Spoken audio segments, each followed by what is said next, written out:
Hola, un saludo muy especial a todas las personas que se están conectando en este momento. Muchas gracias por su participación en esta primera sesión de Desenredando los Datos.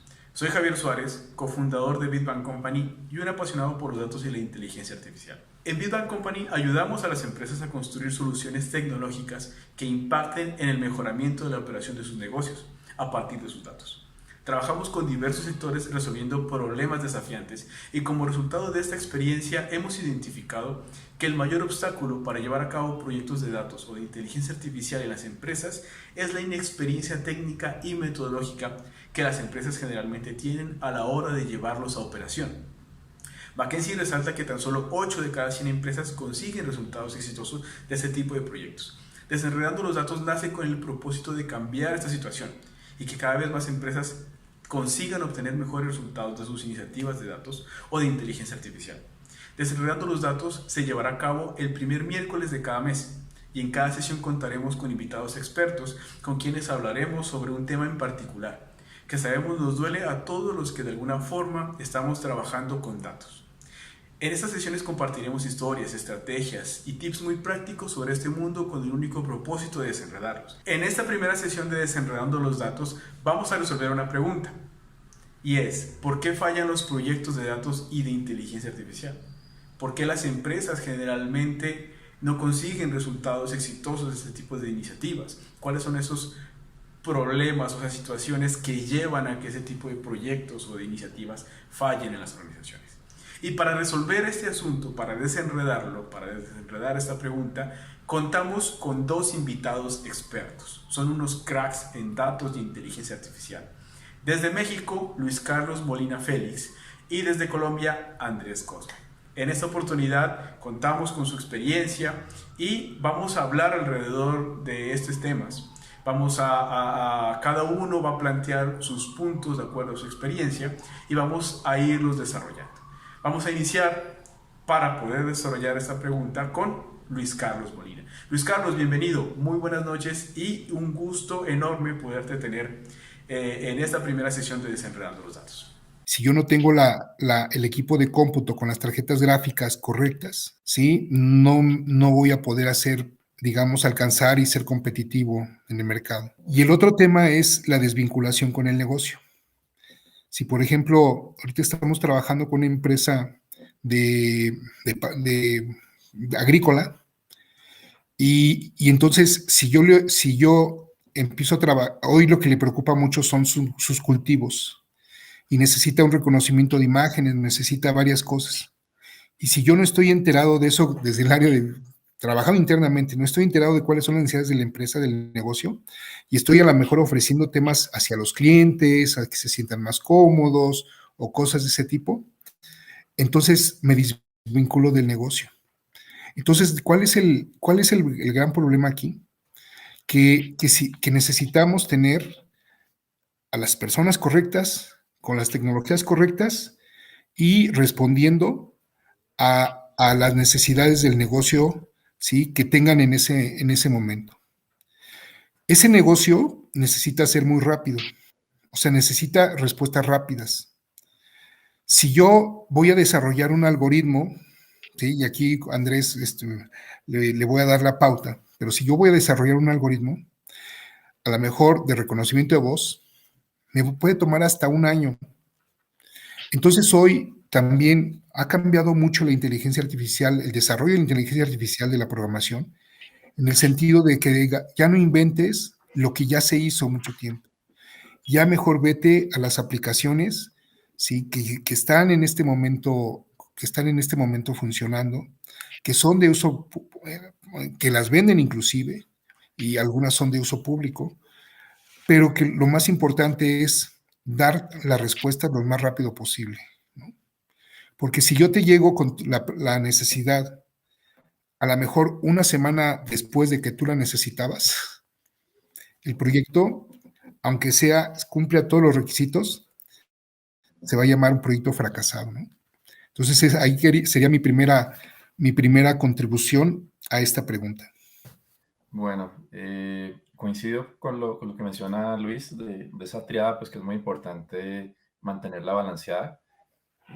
A mí ya, digamos, en la parte más táctica, digamos, cuando ya está ejecutando un proyecto, me gusta mucho recorrer el camino de los datos para saber dónde puede haber pues, un problema potencial, ¿no? Entonces, un marco de referencia que me gusta mucho, que es, pues, de hecho, un marco de referencia de los 90, pero que todavía pues, sigue vigente, es el modelo CRISP-DM, que es un modelo que fue desarrollado originalmente por IBM, pues, que ha tenido pues, evolución, ¿no? Ahorita pues ya tiene una versión un poco revamped, digamos, de la metodología, y pues ya hay otras metodologías también, pues, de Amazon, de Google, que más o menos siguen los mismos principios, pero digamos, los pasos fundamentales que mencionas, CRISP, creo que son pues como aplicables a cualquier tipo de metodología de proyectos, ¿sí? Porque hablan primero pues como de toda la parte del entendimiento del problema de negocio, así que si partimos mal de ahí, pues realmente digamos, lo que hagamos de ahí para adelante pues no va a aportar el valor que se está buscando, o sea, tenemos que entender muy bien pues cuál es la necesidad real, ser muy inquisitivos con las personas que están pidiendo las cosas para ver realmente cuál es la pregunta de negocio que tenemos que contestar. Es, digamos, es algo crítico, ¿no? Y mira que no es un tema técnico, es un tema más de entendimiento de negocio, ¿sí? Después de eso, hay que aterrizarlo a listo, o sea, ya tenemos una pregunta de negocio, ¿cómo o con qué datos vamos a sortearla, ¿no? O sea, con qué datos contamos, o sea, son datos internos nuestros, tenemos que comprar un acceso a través de una API, tenemos que acceder a otro tipo de library, digamos, para hacer el cruce de la información. Entonces, tenemos que empezar a decantar las fuentes de datos. Tenemos que saber también esas fuentes de datos, pues si son fuentes de verdad o no dentro de la empresa, sí, porque muchas veces nos pasa que nos pegamos, por ejemplo, la base de datos de ventas y la de ventas nada tiene que ver con la de finanzas. Entonces, hacemos un desarrollo, mostramos los KPIs y la gente de finanzas levanta la mano y dice, no, pero esta no es la forma en que se calcula este KPI. Entonces empezamos también pues como mal por eso y es algo que de pronto por inexperiencia podemos incurrir, ¿no? O sea, nosotros, digamos, como consultores o muchas veces, digamos, como implementadores de soluciones, desconocemos como esas dinámicas internas, pero sí es bueno preguntarle pues a la gente de IT de las empresas si estamos conectándonos a fuente única de verdad o si la data está fragmentada y entonces si la data está fragmentada, ¿cómo hacemos pues como para hacer converger esos hilos de información que pueden estar pues como duplicados o incoherentes, ¿no? Entonces esa parte también es muy importante, el entendimiento de cuáles datos hay. Después de eso, hay una fase que ya es la preparación de datos y ahí pues cuenta mucho el expertise del ingeniero de datos. Volvemos al tema también de la preparación pues que mencionaba Luis, porque pues hay que hacer, digamos, mucho trabajo. Normalmente las fuentes de datos limpias únicamente las vemos en los tutoriales, ¿no? O sea, que son pues perfectamente balanceadas y que no hay nulos ni nada, pero cuando te enfrentas con un problema real, a veces te toca construir la base de datos desde cero, ¿no? Entonces, es un tema ahí que requiere bastante expertise y pues tenemos que tener a las personas adecuadas, pues con los conocimientos adecuados, bien sea de SQL o tecnología CTL para poder hacer pues como esa preparación de la manera que los científicos de datos, que son los que hacen el modelado sobre el dataset consolidado, pues van a utilizar, ¿no? Entonces ya digamos, pasando a eso, al modelado, el modelado pues es como algo a medio camino entre ciencia y arte, o sea, tú podrías como tratar de leer toda la literatura disponible sobre diferentes modelos y eso,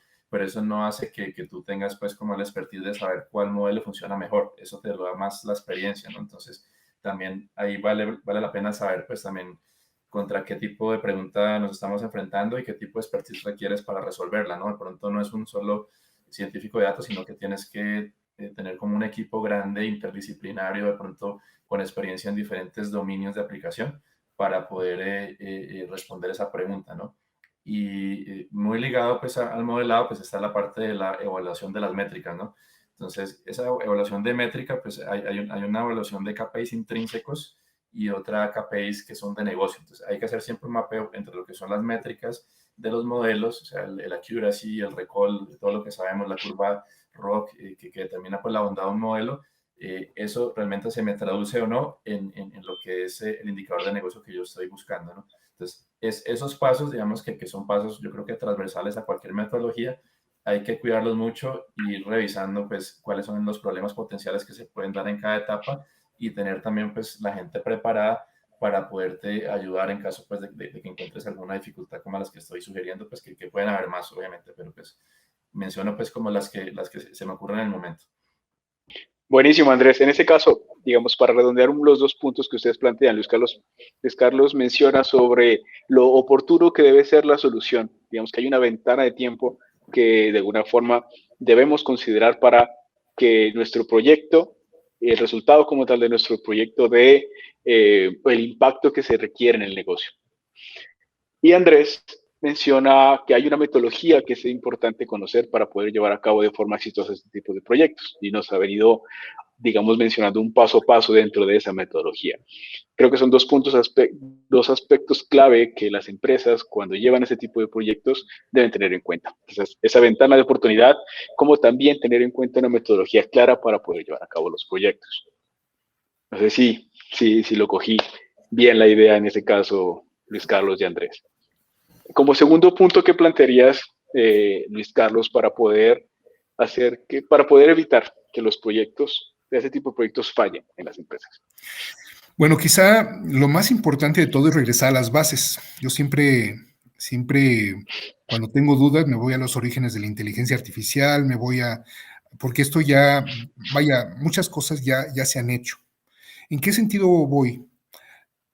Muchas veces lo que tú necesitas de la inteligencia artificial no cumple con el perfil que tú vas a contratar. Ejemplo, la inteligencia artificial hay simbólica, hay conexionista, hay genética, o sea, los algoritmos genéticos. Hay una serie digamos, de escuelas o de formaciones alrededor de eso. Voy a hablar de mi caso, ¿no? Yo soy simbólico, ¿no? A mí me gustan las reglas de asociación, entropía, o sea, las reglas de clasificación, el algoritmo de Quinlan, o sea, esa es mi formación que he tenido durante muchos años. Pero sin embargo, estoy consciente que también debo de tener formación conexionista, ¿sí? O sea, ¿qué quiere decir redes neuronales, no? Pero cuando unas empresas andan buscando a alguien de inteligencia artificial, ellos tienen que saber si quieren a un simbólico o quieren a un conexionista, porque si contratas a un simbólico puro y tu problema es de una red neuronal, no va a funcionar el tema. ¿Sí me explicó? Entonces o sea, primero hay que regresarnos a que yo, como empresa, es bien importante conocer por lo menos la base de la inteligencia artificial, diferentes tipos de inteligencia artificial y diferentes, o sea, no es nada más decir, pues voy a contratar expertos, sino que debo de tomar seminarios para poder, como empresa, incursionar en este mundo. Ahora, ya cuando digo, mi problema es conexionista, otro de los temas también importantes es la legislación, y va muy encaminado hoy a lo que también va con la ética. Por ejemplo, a partir de las regulaciones en Europa, si tú vas a pedir un crédito en el banco y por atrás hay una red neuronal que te está diciendo que fue entrenada y te dice, no le damos el crédito, anteriormente decía, bueno, pues el sistema no me dio el crédito, ¿no? Pero hoy la legislación te exige que te explique por qué no te dieron el crédito. Entonces, muchas veces ya no puedes usar esa técnica porque esa técnica, digamos, su lenguaje de descripción no te permite exactamente explicar por qué. Entonces, tienes que usar otras técnicas para que te expliquen por qué no te otorgaron ese crédito, ¿no? También otro aspecto importante, y aquí es interesante, que las ideas, o sea, cuando tú entras en la inteligencia artificial, puedes llegar con una gran idea, pero al final el que te va a decir si fue una buena idea y tienes que cambiar esa idea y tienes que adaptarles el mercado. ¿Sí me explicó? No, muchas veces puedes ser una grandiosa idea. Por ejemplo, por ahí había en algún momento un brasier que te detectaba cáncer de mama, ¿no? A través de unos sensores y a través de un algoritmo y a través de una clasificación y todo esto. Pero al final, un sujetador, ¿no? Para detectar cáncer de mama, pero al final era un poco pesado, ¿no? Entonces las mujeres no se lo acababan poniendo, ¿no? Entonces, a pesar de que era una gran idea, no entró en el mercado. Yo como experiencia nosotros trabajamos en un rancho lechero y empezamos, la primera experiencia fue reconocer el rostro de las vacas. Eran unas vacas Holstein, de esas pintas de leche, Y entonces ahí, pues hacías ya lo que, como reconocimiento de rostros, decías, pues ahí viene la Paquita, la Panchita, la Perlita, ¿sí? Y lo reconocía. Pero en términos comerciales, había otras técnicas que hacían mejor el proceso. Por ejemplo, un sensor de IoT con un identificador, un chip, hacían mejor el proceso que el de nosotros. Entonces nosotros tuvimos que evolucionar y entonces nos dimos cuenta, a partir de esas experiencias, que la vaca tenía 5 puntos interesantes donde se medía su rostro y salió y vimos por ahí un artículo que una vaca estresada producía 30% menos de leche. Entonces, lo que hicimos a partir de otro artículo que leímos, que a partir de las medidas de estos 5 puntos, podías tú saber si la vaca estaba estresada o no. Y ahora, entonces, lo que hace el software, o la herramienta o la plataforma, es que te detecta si la vaca está estresada o no. Porque imagínate un rancho que gracias a eso, a que tenía vacas estresadas y que le estás detectando el estrés, le vas a ayudar a aumentar 30% la producción. Es ahí cuando la inteligencia artificial tiene su uso. Pero fíjate cómo empezó de una idea, era un reconocimiento de rostro, y terminó midiendo el estrés. Entonces también, como dice Andrés, tienes que tener esa capacidad, ese arte y esa ciencia de estar con los ojos muy abiertos, porque lo más fácil hubiera sido decir, no, pues ya no seguimos con el proyecto, ¿no? Sino buscar áreas de oportunidad. ¿Y qué es lo que tienes ahora? Pues ahora se ve la vaca, se detecta el estrés, si está estresada, bueno, se escoge en un punto justamente cuando va a comer o cuando termina de comer, pero cuando va a comer se detecta, se saca una cámara térmica, se le saca toda la colorimetría, en base a la temperatura ya se dice, pues tiene un dolor acá en la anca, en la pata, en el cuello, se separa y ya se le manda con el médico veterinario para que la trate, ¿no? Entonces, eso es lo que digamos, en vez de que el médico veterinario revise 100 vacas, pues nada más va a revisar las vacas que están estresadas, ¿no? Y entonces es ahí cuando justamente es ese proyecto fracasado, por decirlo de alguna manera, lo llevas a exitoso, ¿no? Buenísimo, Luis Carlos. Andrés, ¿qué nos puedes comentar? Sí, pues yo creo que en línea con lo que menciona Luis también de la agilidad pues, en estos proyectos, y yo creo que la agilidad también tiene que ver con llevar el valor al negocio pues lo más pronto posible, o sea, que ellos puedan ver como victorias tempranas, es decir, que no se tengan que esperar pues, no sé, 6 meses, un año a ver resultados, sino que mucho antes tú le puedes ir mostrando como pedazos pues de lo que vas construyendo. Yo creo que hay que ser un buen equipo de trabajo, ¿no? Ya digamos, a nivel operativo, pues yo trabajo mucho con metodologías ágiles. Creo que son pues como los frameworks más adecuados para este tipo de proyectos. Yo no abordaría, digamos, un proyecto de estos pues como un waterfall tradicional, es decir, pues análisis, diseño, implementación, pruebas y ya al final la gente como que el resultado, porque esto es mucho de mostrar, revisar con la gente de negocio y volver a iterar. Entonces, en ese sentido, yo creo que hay que trabajar en células y esas células, pues yo creo que tienen pues, unos recursos muy específicos, por lo menos a mi modo de ver, tienen que tener ciertos roles, ¿no? Y debe haber cierta separación de funciones. Hoy en día, pues yo veo que en la industria y pues tú ves también en LinkedIn, quizás hay como una sobreabundancia de ofertas para lo que es el rol de científico de datos.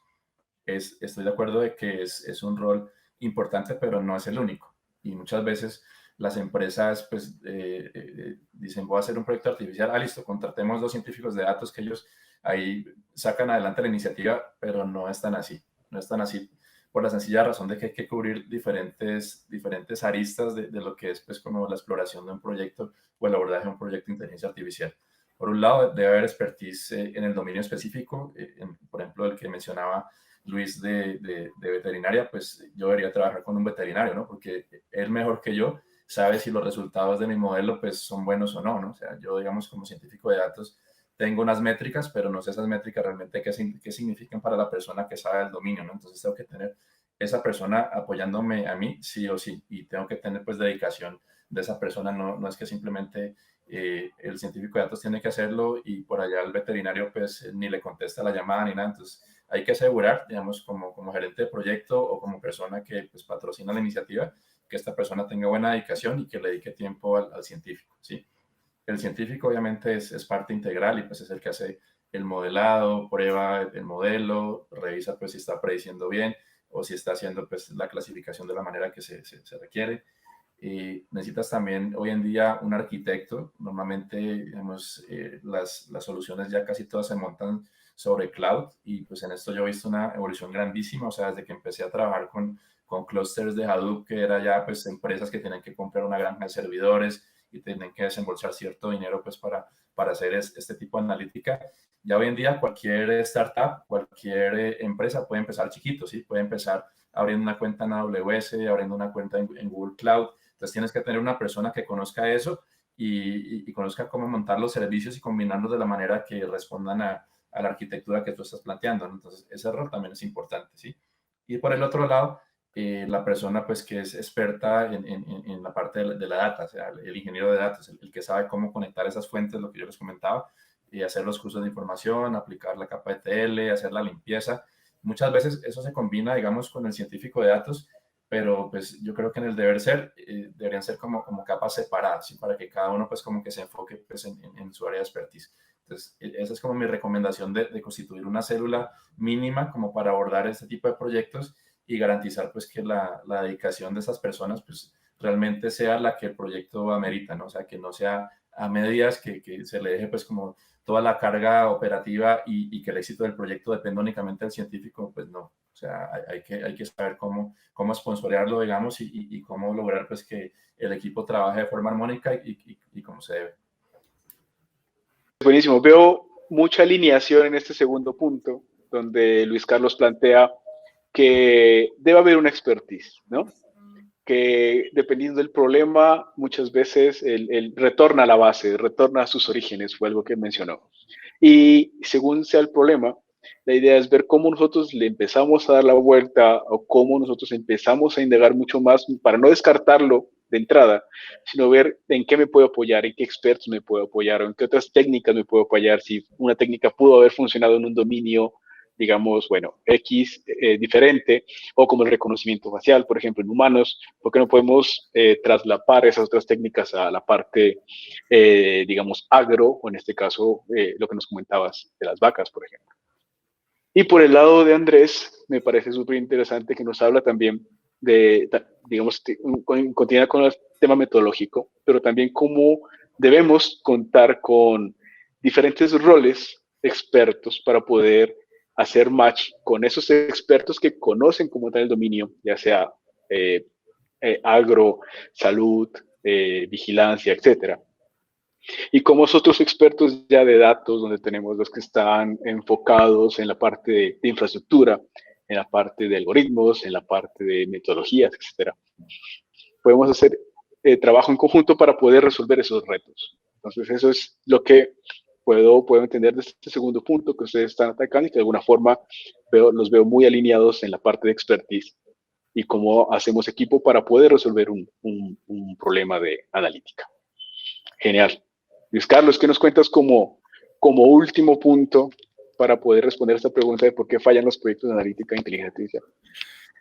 Sí, mira, otra parte importante les quiero comentar es que nosotros empezamos a trabajar, o sea, si tienes, digamos, si quieres poner una startup, tienes que tener primero al cliente, ¿no? O sea, más que decir yo voy a hacer esto, tienes que tener primero al cliente.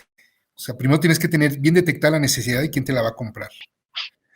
Nosotros detectamos una necesidad que la mayoría de las cámaras de seguridad pública no, sacaban la placa, pero no sacaban el modelo ni el color del coche.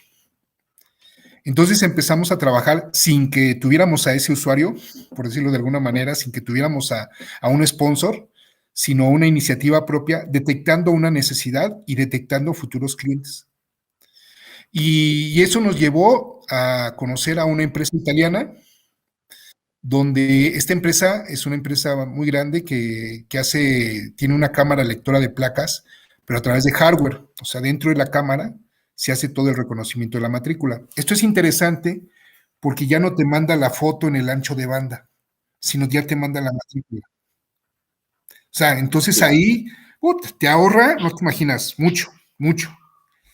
O sea, da muchas ventajas. Entonces, lo que hicimos fue entrar en contacto con esta empresa y darles nuestra solución que teníamos. Y hoy ya tenemos la primera versión donde nuestros algoritmos de reconocimiento de vehículo y color, de marca y color, ya están dentro de esa cámara. Entonces ahora te manda en dato, te manda la matrícula, te manda el color y te manda por lo menos la marca del vehículo, ¿no? Estamos ya trabajando en el modelo, ¿sí? Y entonces eso da un valor agregado a esta empresa. Y vuelvo al tema. Fue un proyecto al revés, o sea, no teníamos un sponsor, no teníamos quien nos indicara cosas, pero sí veíamos una necesidad de mercado muy interesante en todas las cámaras, ¿no? ¿Por qué? Porque imagínate, hoy, ¿qué es lo que pasa? Me robaron mi coche, pasó a las 4 de la tarde y es un coche rojo y es un Nissan, ¿no? Entonces ya no lo voy, ¿qué es lo que tradicionalmente se hace? Se va a todas las cámaras y se empieza a hacer todo el análisis de video, ¿no? Entonces hoy la búsqueda se hace por metadatos. Tú le dices, a ver, coche rojo, Nissan, 4 de la tarde, y te busca ya en una base de datos, ya no te busca en una de video. Y entonces te recupera la información más rápidamente, ya después te vas al video, ¿no? Entonces, o sea, se detectó esa oportunidad y gracias a eso ya tenemos una célula que trabaja ahí en la empresa, ha hecho un trabajo extraordinario. Ahora, cuando entregas eso, después viene otra cosa también que no lo dicen, que es lo más rápido posible, la optimización del código. Entonces ahí entra otra célula que no es de inteligencia artificial, sino que tienen que revisarte el código de C++, te tienen que revisar la transferencia de datos, te tienen que revisar todo, para que lo optimices y seas lo más rápido posible, ¿sí? Entonces ya hiciste muy bien el reconocimiento, ya hiciste muy bien la labor de inteligencia artificial. Sí, pero ahora necesitamos que sea lo más pronto posible. Y entonces aquí intervienen otras personas, otros especialistas, como bien lo comentaba Andrés, ¿no? Otro equipo donde está preocupado por transmitir lo más rápido posible esa información. Y entonces, un poco cuáles son los mensajes, ¿no? Yo primero veo que hay una necesidad dentro de las empresas de usar inteligencia artificial, ¿no?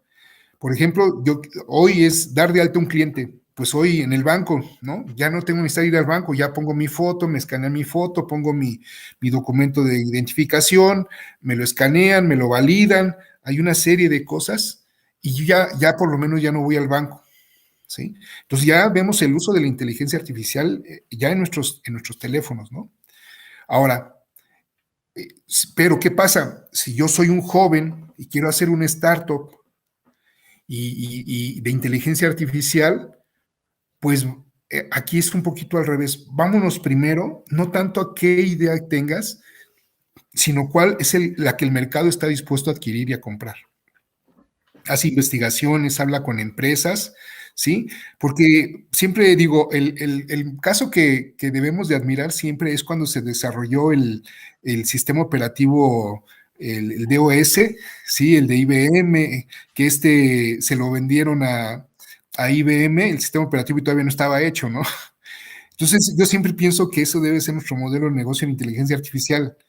Vende un concepto y ya que te lo empiecen a pagar, entonces sí desarrollalo. Pero lo que veo muchas empresas y fracasan porque se quedan hasta el final y puedes estar invirtiendo un año en la empresa con algo que todavía no tienes un cliente y todavía no tienes un ingreso. Entonces aquí, digamos, vamos a tomar este ejemplo de Microsoft, ¿no?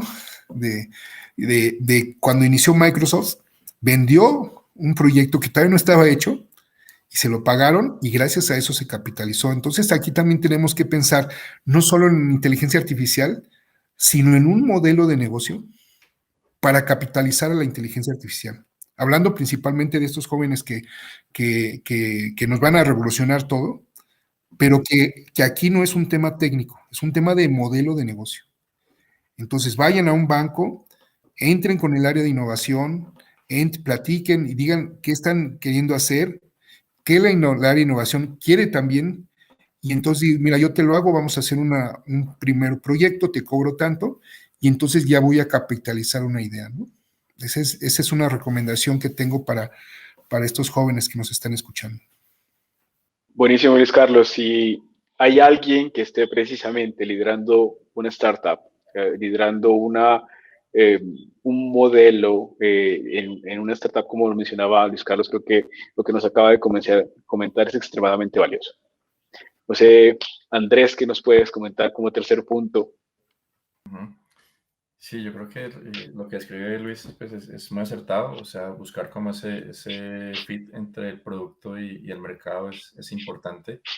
De hecho, pues yo, digamos, creo también que la inteligencia artificial pues es un conjunto de herramientas, de hecho, pues es un concepto pues, que tiene sus bases hace ya mucho tiempo, ¿no? O sea, surgió en los 50, ha ido madurando conforme ha aumentado pues la capacidad de cómputo, los recursos computacionales pues se hacen más baratos y más accesibles, entonces por eso estuvo, digamos, cierto tiempo como en un invierno, pero pues ya después ha vuelto a, como a florecer y ahorita pues con el tema de cloud pues mucho más. Entonces son herramientas, pero pues hay que saberlas utilizar y también pues leer cuál es la necesidad real, o sea, no por el hecho de que tengamos tecnología IA, pues vamos a hacer un sistema que de pronto pues no responde a una necesidad específica, ¿no? Entonces tenemos que pensar siempre en el diseño de soluciones también desde el punto de vista del usuario final, ¿sí? O sea, por ejemplo, cuando estamos diseñando, no sé, un agente conversacional, tenemos que pensar, pues, qué tipo de lenguaje utiliza, a qué tipo de personas va dirigido, si, por ejemplo, va dirigido a adultos mayores, pues tenemos también que cuidar un poco la cadencia en la que habla, también tenemos que ver ellos cómo reciben, por ejemplo, la llamada de un robot, si es que viene pues la voz robotizada o la voz pues neuronal un poco más humanizada, porque pues para ciertas personas también esas interacciones son un poco pues no muy naturales, ¿no? Entonces puede que pues con toda la buena intención y de pronto, no sé, alguna compañía quiera hacer algo pues por ser muy innovadora y esto, pero finalmente lanza eso al mercado y de pronto no tiene la atracción que necesita porque no está resolviendo una necesidad real. Entonces, es más como hacer ese trabajo de campo, pues que mencionaba también un poco Luis, salir a la calle, tener como un ojo pues muy crítico para detectar necesidades y encontrar pues realmente un problema con el cual, digamos, nosotros podamos como construir una solución pues con las herramientas que tenemos, ¿no? Y con el conocimiento que tenemos. Entonces, es un poco como recalcar también ese tema muy importante del product market fit, que también es un tema que no es necesariamente técnico, o sea, es más un tema pues como de estudiar pues problemáticas, saber también, digamos, yo con qué cuento y hacer el match.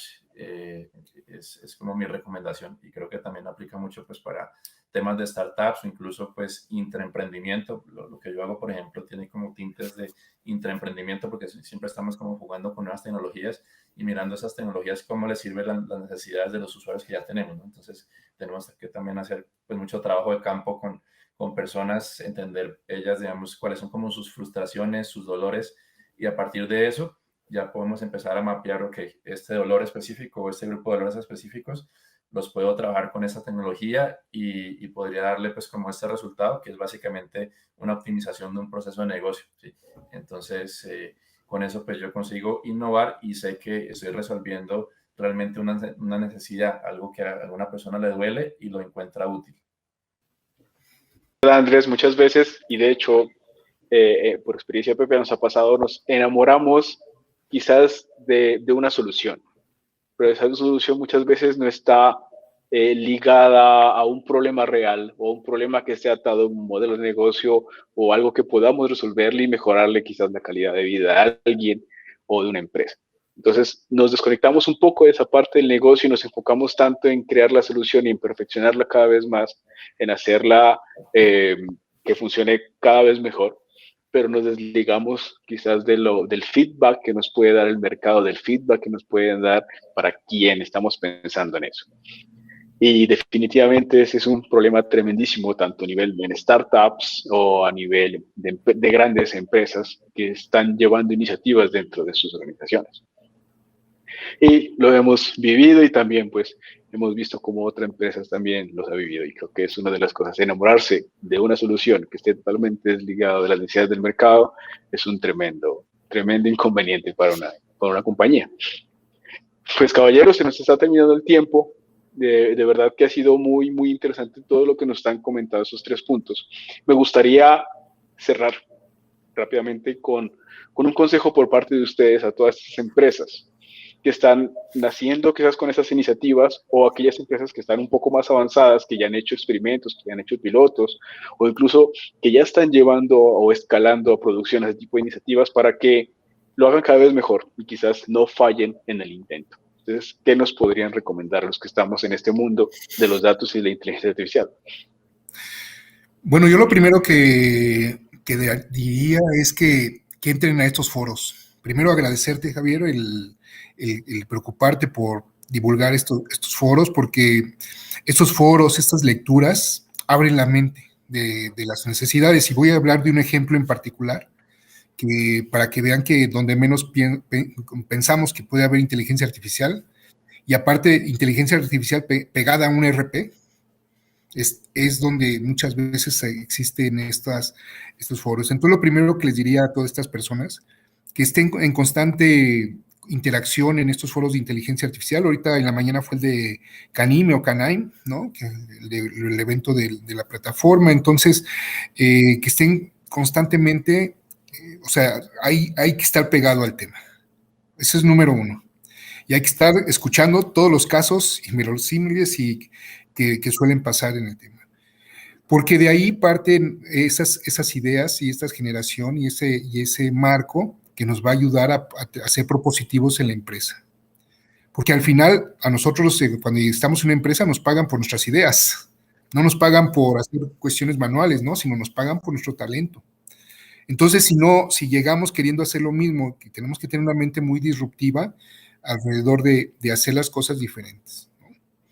Ese sería el tema. Y o sea, la primera mensaje es que hay que estar todo el tiempo pegado a este tema. El segundo mensaje es que esto es ¿cómo podría decirlo? De valor, de talento, de animarse. Este es un negocio en la inteligencia artificial de coraje, de gente loca, ¿no? Como podemos decir, de gente que va más allá de las fronteras, que rompe paradigmas y que rompe límites. Entonces, yo los invito a que se animen en sus empresas, a que se animen en su startup, a que se animen a ser osados, como sería la palabra. Sean osados en ese sentido. Porque la inteligencia artificial así lo demanda. Les invito a que lean toda la bibliografía de todas las personas desde la época de los 60 que contribuyeron a la inteligencia artificial. Es pura gente osada. Entonces, definitivamente esto es para gentes osas, para gentes que son temerosas, que no van a hacer nada en la empresa, que les da miedo. Mejor hay que cambiar de giro, ¿no? Pero no dedicarse a la inteligencia artificial. Termino diciendo con un ejemplo que me sucedió en un call center. Es un call center de una de las empresas más importantes de México, que tenía 50 posiciones y vende bebidas, pero bebidas por teléfono, y tiene 50 posiciones. Entonces aquí lo que el reto fue, bueno, vamos a meter inteligencia artificial. ¿Dónde se les ocurre esto, no? Y justamente lo que hicimos fue primero entender que la preparación de una llamada atendía a 8 puntos. O sea, primero prepara la llamada, marca, saluda, hace una serie de cuestiones ahí importantes alrededor y luego ya pregunta cómo está, habla de las ofertas, del pedido, cierra el pedido y cierra la llamada. Eran unos puntos ahí. Entonces lo que hicimos nosotros, ellos tenían el audio de todas las llamadas durante varios meses. Entonces lo que nosotros hicimos fue seleccionar esos audios y transcribirlos en texto, ¿sí? Haciendo justamente lo que te dedicas, Andrés, en una app, los tradujimos a texto, y ahí con tag, con palabras llave, íbamos cazando si la persona, el operador, iba cumpliendo con los 8 puntos que decía la metodología de la llamada. Por ejemplo, teníamos que buscar buenos días, buenas tardes, buenas noches, hola, y entonces decía, pues cumplió con esto, ¿no? la oferta, ya cumplió con la parte 3. Entonces ahí nos dimos cuenta de esos 50 operadores, quién no cumplía con eso, ¿no? Y quién sí cumplía con eso. Pero después, aquí la parte interesante, nos fuimos al RP para ver su sistema de ventas, para ver de esos 50, quién eran los 50 mejores vendedores. ¿Y quién eran los 50 peores vendedores? ¿Y quién eran, perdón, de los 50, quién eran los mejores y quién eran los peores? Y descubrimos cosas muy interesantes. Por ejemplo, ya que iba en el proceso de la toma del pedido, ya que había cerrado el pedido, el champion, el que era el campeón de ventas, volvía a ofrecerle una oferta más. O sea, se regresaba en el proceso. O sea, hacia el 1, el 2, el 3. Ya que iba en el 7, se regresaba al 5 y volvía de nuevo. Y todos esos eran como unas 8 personas que eran los campeones de venta y que justamente hacían ese ciclo sin que nadie les hubiera dicho, sino era de una manera natural. Pero en contraparte, los malos vendedores eran quien no cumplía los 8 ciclos del proceso de venta. ¿Sí? Entonces vimos los dos, los buenos y los malos, ¿no? Entonces, muchas veces, y esto es oro molido para estas empresas de call center, porque ahora ya saben que su proceso, cómo lo tienen que hacer, no es secuencial, sino ya que vas en el 7, te regresas al 5, producto de este aprendizaje que se obtuvo en la inteligencia artificial. Entonces, estás vinculándolo ya con el sistema de ventas. Entonces, donde menos, lo que les quiero con esto cerrar, que donde menos cree que pueda haber temas como un call center, ahí entra perfectamente la inteligencia artificial. En las casas entra, ya las tenemos en todos lados, y mucho más en las industrias. Entonces, no cerremos a decir, es que en mi industria no entra la inteligencia artificial. No entra porque desconocemos todas las aplicaciones de la inteligencia que pueden funcionar de inteligencia artificial en la industria, ¿no? Hasta ahí es mi participación y principalmente los invito a que sean osados en esta tecnología. Muchísimas gracias, Luis Carlos. Muy valioso las recomendaciones que nos acabas de dar precisamente para los que estamos trabajando en este mundo. Andrés, ¿qué consejos nos das precisamente para poder superar los diferentes desafíos que plantea un proyecto de analítica o de inteligencia artificial? Vale, pues yo creo, y también pues coincido mucho con lo que menciona Luis, hay que perderle un poquito el miedo a la tecnología, el miedo a experimentar. Hoy en día pues hay mucho recurso pues, disponible en Internet, estamos a un clic de distancia de aprender cosas nuevas, también de adquirir conocimientos y también tener experiencia en plataformas, pues por ejemplo las de Google, las de Amazon, las de IBM, todas tienen pues como su plan gratis para experimentar. Entonces creo que pues haciendo como unos primeros pinitos de pronto se puede aterrizar más el concepto de la inteligencia artificial desde el punto de vista del usuario. O sea, muchas veces la gente se desanima porque, no sé, se descarga un paper que escribir un modelo súper complicado, que con los hiperparámetros y tal. Eso, pues, digamos, está bien si tú quieres dedicarte de pronto como a la parte investigativa o de pronto a la construcción de nuevos modelos, que es un área, pues, experimental bastante fuerte, pero de pronto en la industria, pues, tiene un uso más limitado. O sea, en la industria, pues, buscamos más como la aplicación. Entonces, desde el punto de vista de usuario, pues puede que tenga mucho más sentido como tratar de experimentar con, por ejemplo, el stack que tienen ya los proveedores de cloud y mirar que con esas herramientas tú puedes empezar a mapear, porque normalmente, digamos, la inteligencia artificial, pues desde mi punto de vista, cumple con dos grandes tareas, ¿no? Una es la parte de clasificación, y pues ahí pues vendrán toda la gama pues, de algoritmos supervisados, no supervisados que hacen esto, y la parte de predicción. Entonces, esas son como tus dos herramientas principales por lo menos de la parte de Machine Learning, ¿no? Entonces, sabiendo eso, ya, digamos, tú tienes que empezar a analizar procesos de negocio donde alguna mejora obtengas haciendo, digamos, una predicción de algo, ¿sí? Predicción, no sé, por ejemplo, de ventas, un forecast de ventas, o un forecast, no sé, del rendimiento de una máquina para hacer un mantenimiento predictivo. Ese tipo de cosas, ya vas viendo entonces dónde puede encajar un pequeño, digamos, proyecto o mini piloto de inteligencia artificial. Puedes empezar pequeño, puedes empezar incluso con una cuenta gratis, puedes mostrar resultados al negocio y si ellos pues ven valor en eso, pues seguramente van a invertir más y te van a patrocinar más pues para que sigas profundizando. Entonces, no hay necesidad pues de soñar como con el megaproyecto, de pronto de hacer, no sé, la competencia de Tesla y hacer el carro autónomo. Sí, puedes empezar pequeñito, empezar con cosas pues como el día a día, teniendo pues como un ojo muy agudo sobre todo pues a lo que son los procesos de negocio y las ineficiencias, ¿no? O sea, normalmente siempre estamos expuestos a alguna cosa pues que vamos al banco y nos demora mucho porque, no sé, pasa alguna cosa, entonces uno piensa, bueno, de pronto con una aplicación yo podría mejorar esto y no hacer, por ejemplo, que un pensionado tenga que desplazarse hasta un banco, sino que él a través de una aplicación pues pueda hacer esto. Entonces, ¿cómo le meto, digamos, tecnología para resolver problemas de negocio, que era lo que estábamos, o problemas pues como del día a día? Y conocimiento, como te digo, ahorita pues hay una sobreabundancia, de hecho pues uno a veces se pierde pues de tantas cosas que hay disponibles, es saber cómo decantarse por el tipo pues como de tecnología que quieres profundizar. Por ejemplo, pues en la nube cada una de ellas pues es un mar de conocimiento y requiere pues muchas horas de dedicación y eso. Entonces más o menos mapear pues cuál tecnología te gusta, qué vendor te gusta, irte por ahí, experimentarlo, tratar como de jugar con sus herramientas, asistir a los seminarios. Y hoy en día pues hay mucha facilidad por LinkedIn, por meetups, hacer networking, conocer gente, puntos de vista, eso también pues enriquece mucho y hacer pues algo como un aprendizaje colaborativo, ¿no? Que hoy en día pues el internet no lo facilita mucho y como te digo pues todos estamos realmente a un clic de distancia. Esto que nos están compartiendo Andrés y Luis.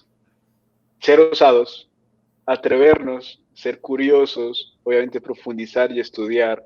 Creo que son tips y consejos muy, muy importantes que debemos en nuestro día a día, en ese tipo de proyectos, realizar. Me gusta mucho el tema de que seamos curiosos, que nos preparemos, que seamos osados, que no le tengamos miedo a ese tipo de proyectos. Y precisamente este espacio es para eso, para ayudar a que poco a poco le perdamos el miedo, a que gente que tiene mucha experiencia como ustedes nos puedan compartir ese conocimiento que tienen, que las demás personas los puedan apropiar también. Desenredando los datos fue creado precisamente con ese objetivo, con el fin de que a través de charlas como estas nosotros podamos compartir nuestro conocimiento, experiencias, tips que sean prácticos y que otras empresas los puedan adoptar dentro de sus iniciativas. Esa es nuestra misión con Desenredando los Datos y es algo que queremos realizar mes a mes, precisamente, para poder contribuir con este apasionante mundo de los datos y de la inteligencia artificial. Les cuento que tenemos unas preguntas de los asistentes. Me gustaría escoger unas cuantas para poder mencionárselas y ver rápidamente cómo las podemos responder. Bueno, voy a coger acá la primera pregunta que tengo. Es ¿cómo lograr que los gerentes o altos ejecutivos entiendan la importancia de los datos y el uso de los mismos para sus empresas y que ellos mismos no se conviertan en una barrera para el cambio? Está muy buena esa pregunta. No sé, Luis Carlos, Andrés, ¿quién le gustaría responderle? Pues hay que cambiar esos gerentes. Mira, hoy, o sea, el gerente que no se dé cuenta del valor de los datos no debe ser gerente. O sea, perdón que lo diga así tan crudo, pero hoy es o sea, ya no estamos en esa conversación. O sea, la conversación es ahora ¿cómo le voy a hacer, no? Ya sé que son muy importantes. Sino ahora, ¿cómo le voy a hacer para que obtenga ese beneficio, ¿no? Entonces, la persona que diga, es que no sé si los datos son importantes, ¿qué mensaje me estaría pasando ahí, no? Dice, oye, pues es que si no sabes si los datos son importantes, o sea, estás en 20 años más atrás, ¿no? Mejor ve a pláticas de 20 años atrás y ya que evalúes si son los datos importantes, entonces ya platicamos, ¿no? Entonces, hoy lo que sí, o sea, el gran reto que estamos en este momento, la charla de hoy, o sea, la charla del mundo y de nuestros países, es cómo hacemos esos datos que realmente los aprovechemos, que gastemos pocos recursos, que usemos lo que ya vamos, las tecnologías, que no nos cueste tanto esa curva de aprendizaje, ¿no? Entonces, esos son los grandes, ¿qué metodología, como bien decía, sí, qué metodología voy a usar? Oye, mis datos están gobernados, mis datos están limpios, o sea, mis datos manejan el Golden Record, el Householding.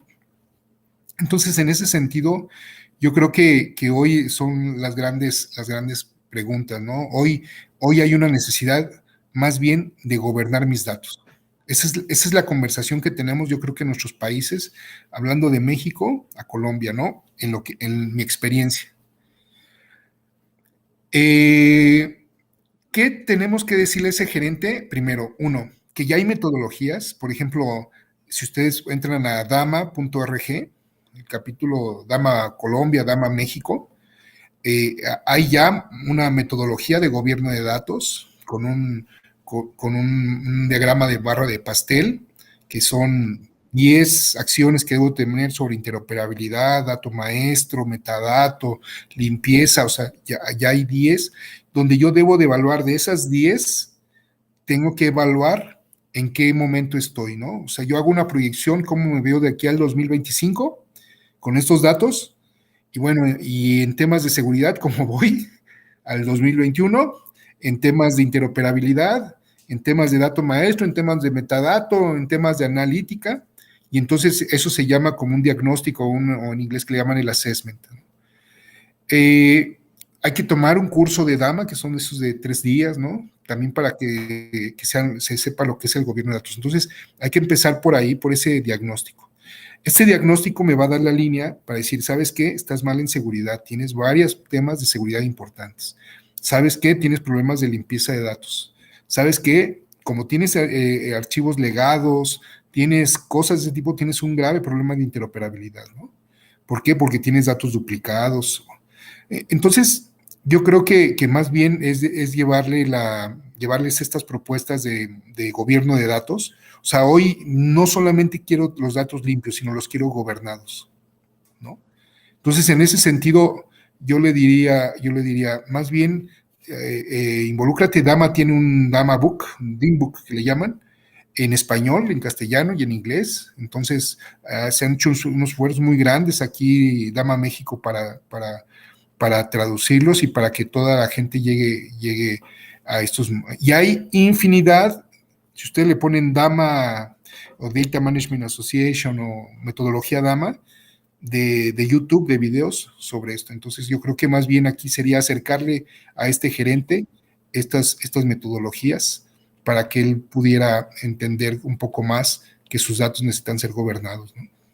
Pero es verdad, si no nos abrimos, si no nos preparamos para poder dar respuestas en esos tipos de proyectos, pues difícilmente vamos a poder superar esos desafíos, ¿no?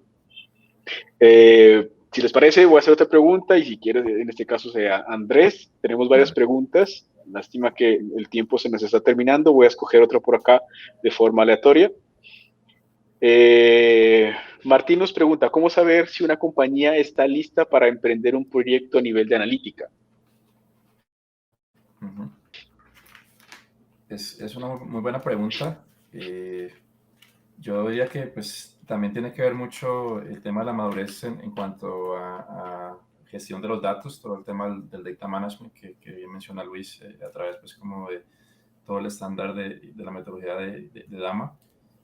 Sin embargo, pues yo considero que siempre se pueden hacer proyectos. Lo que pasa es que pues hay que delimitar muy bien realmente cuál es el alcance y, digamos, con la data que tienes, pues qué puedes hacer y si esa data pues es una data válida para las personas que te están pidiendo responder la pregunta de negocio. O sea, yo puedo empezar con pocos datos, que son los que tengo a mano, y irle complicando o de pronto aumentando las dimensiones para hacer pues, de pronto una respuesta mucho más elaborada de negocio. Pero yo puedo empezar pequeñito, yo puedo empezar pues analizando, no sé, algo sencillo, pues que subo unos registros a la nube y le hago una analítica, le meto pues un cuaderno, por ejemplo, de Jupyter y hago mi análisis exploratorio de los datos y eso ya, digamos, es un mini proyecto de analítica. Entonces, en ese caso, pues, digamos, yo creo que se puede empezar siempre pequeño. Obviamente es mejor que a nivel de empresa, pues entre más maduro, pues van a poder explotar los datos de mejor manera, ¿no? O sea, los van a poder convertir en activos estratégicos y asimismo los van a poder explotar. Así es como lo ha hecho, por ejemplo, Google, ¿no? O sea, Google, pues todos sabemos la historia de cómo iniciaron ellos, pues con computadores en un garaje y tal. Ya después, pues han hecho unas mega arquitecturas y hoy en día, pues están vendiendo todos sus servicios cloud. Entonces ha sido, digamos, un crecimiento, pero ese crecimiento pues ha sido pues, dado a lo largo del tiempo, ¿no? Entonces yo creo que no nos deberíamos de frenar y decir no, o sea, porque yo creo que la empresa no está pues como en el nivel de madurez adecuado, no puede hacer ningún proyecto de analítica, yo creería que no. Yo creo que siempre se puede hacer analítica, pues obviamente restringido a lo que tengas y también validar con el negocio si lo que tengas pues son datos de calidad y son suficientes para responder alguna pregunta de negocio. Entonces, ese sería como mi criterio. Obviamente, como lo comenta pues Luis, entre más preparada esté una empresa y entre más trabaje, por ejemplo, su modelo de madurez y se ponga metas, por ejemplo, a mediano, corto y largo plazo, pues va a explotar los datos de mejor manera. Eso sí es, digamos, garantizado. Gracias, Andrés. Acá tengo otra pregunta. ¿Cuáles son los mayores desafíos en la implementación a la hora de desarrollar un proyecto de monetización de datos? Pues no sé, Andrés, tú adelante. Cualquiera de los dos. Bueno, proyectos de monetización de datos es un reto evidentemente porque muchas veces el retorno a la inversión en un proyecto de estos es difícil de medir, ¿sí? Muchas veces hay dimensiones incluso que no se miden pues, con un retorno económico, entonces es importante al inicio pues como de la iniciativa también plantear un caso de negocio validado pues con las personas pues del dominio específico para poder tener pues como una visión aproximada digamos, la implementación de este proyecto, por ejemplo, no sé, el forecast de ventas de tal compañía, qué valor de negocio a mí me aporta, o sea, y poder como mapearlo. No es un ejercicio fácil, es un ejercicio con el que me he enfrentado y muchas veces pues para vender un proyecto tú tienes que hacer ese caso, ¿no? Para poder internamente conseguir sponsors y mercadearlo.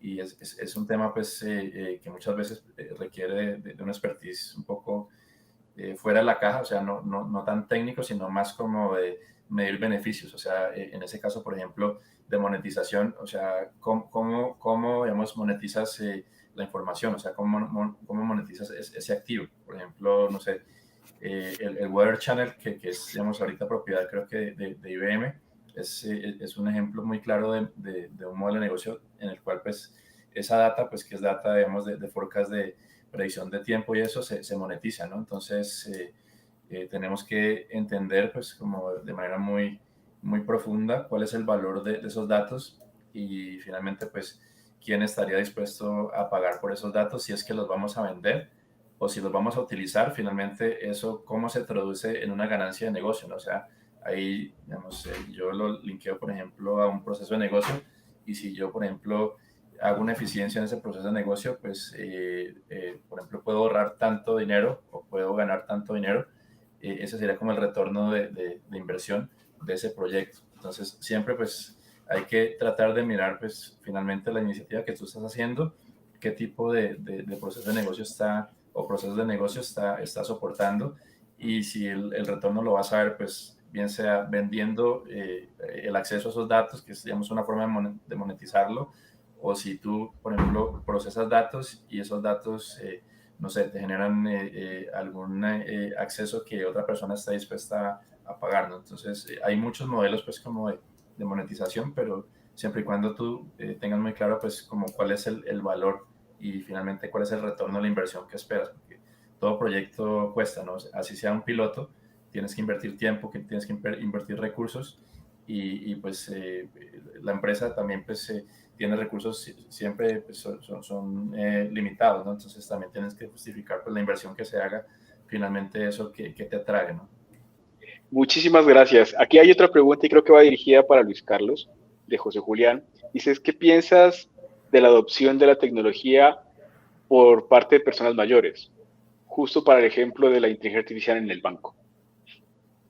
Bueno, en esa parte del banco se le llama, aquí en México se le llama prueba de vida.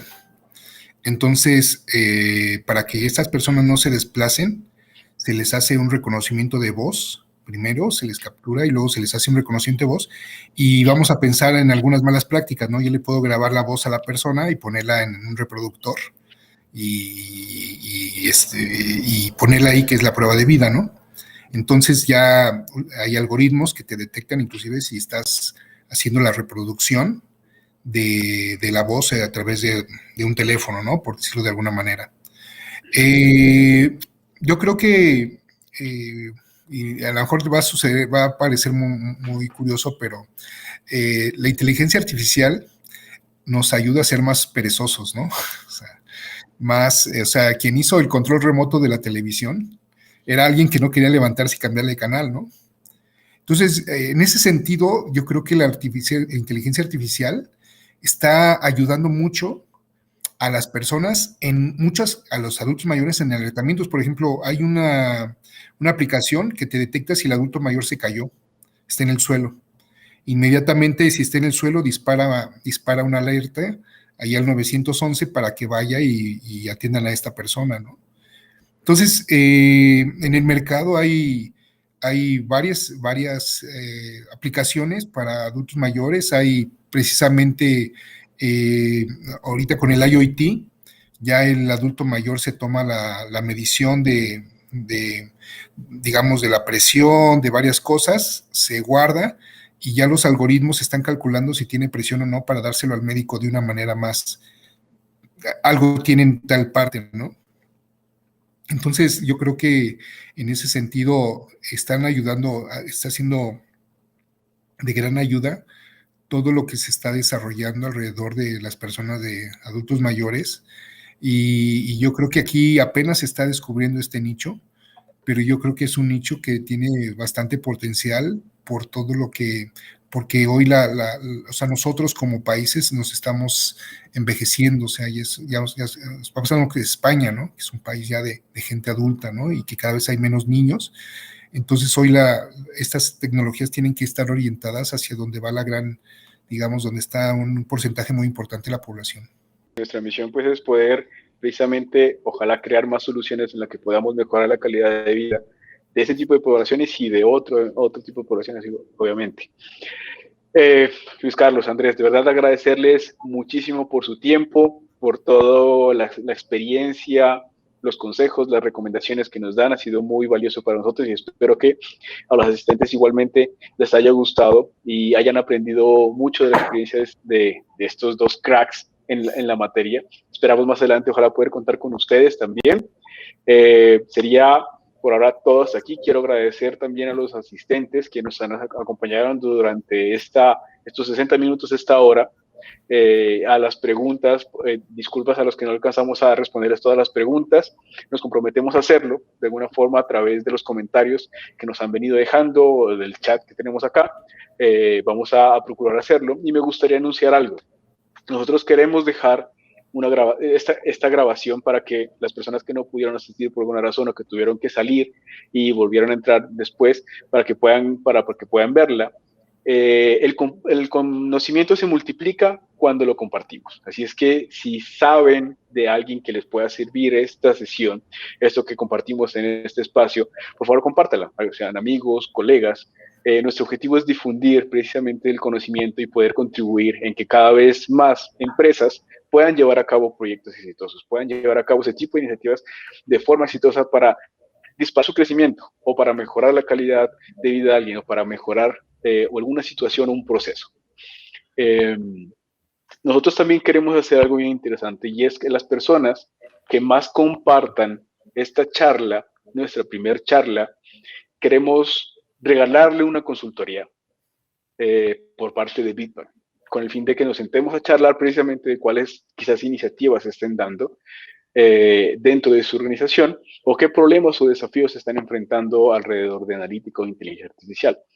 Entonces, compártanla por las diferentes redes sociales, síganos también en nuestros diferentes canales, en LinkedIn, nos pueden encontrar como The Bitban Company o en Instagram también nos pueden conseguir como bitban.company. Escríbanos si tienen dudas, si quieren profundizar un poco más sobre este tema del que tratamos hoy. Estamos prestos y estamos atentos a las preguntas que puedan tener por mensajes directos, internos, y con seguridad vamos a responder. Voy a estar respondiendo o alguien de mi equipo lo estará haciendo. De igual forma, quiero agradecerle también al equipo que ha estado tras bambalinas haciendo que este evento se pueda dar. Y los esperamos, quiero invitarlos el primer miércoles del siguiente mes, en el que vamos a tener a otros invitados expertos para responder otra pregunta. En esta ocasión fue ¿por qué fallan los proyectos de analítica y de inteligencia artificial? Y gracias Luis Carlos y Andrés por ayudarnos a resolverla. Esperamos en la siguiente sesión también plantear una pregunta que con la ayuda de expertos vamos a responder. Y si ustedes, dentro de nuestras redes sociales o en los comentarios de tienen alguna pregunta que les gustaría que nosotros respondamos en nuestra siguiente sesión, es extremadamente bienvenida. Nuevamente, muchísimas gracias, Luis Carlos, Andrés, esperamos encontrarnos en una siguiente oportunidad. Gracias de verdad por la disponibilidad, la atención y la buena vibra que tuvieron para poder compartir ese conocimiento de este mundo que creo que a todos nos está apasionando cada vez más. Un abrazo, Luis Carlos, un abrazo, Andrés, y hasta una siguiente oportunidad. Muchas gracias.